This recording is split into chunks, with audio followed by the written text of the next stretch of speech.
Well, good morning, folks. Welcome to 3 Zen. First story I have for you this morning concerns the Air Force Academy class of 1979.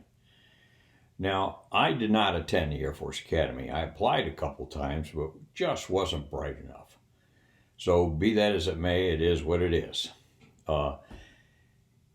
I'll diverge here for a second. Of note, I did become the first alternate one year.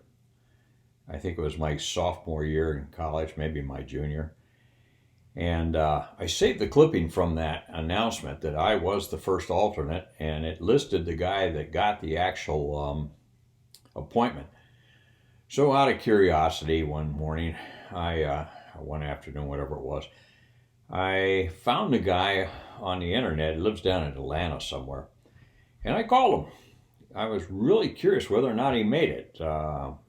And actually got in touch with him and explained to him who I was.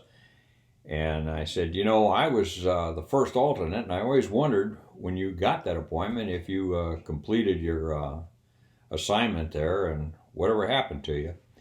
And it turns out that he did complete the 4 years at the Air Force Academy and did his tour of service, and then he resigned his commission.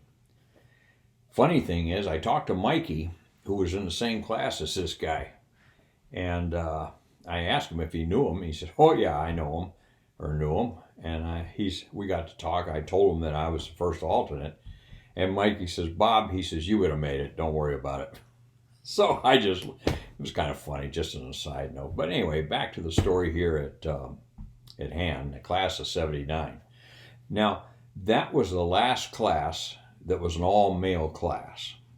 So with that in mind, when it came time for them to have their class rings made, they had to have a drawing made, and then they took it in to get it approval by the command structure. So on the side of the ring was Lcwb. So, of course, that begged the question, what does Lcwb stand for? And these two mutts standing before the general says, "Loyalty, courage, wisdom, and bravery, sir." So he thought, oh, that's noble. So he signed off on it, not a big deal. So the rings go through and they get made with Lcwb on it. Well, the approval went through for Lcwb made on it. Well, it turns out, the story as I heard it, two other cadets heard about this, and they were fairly religious in nature, and they just couldn't live with this falsehood, if you will.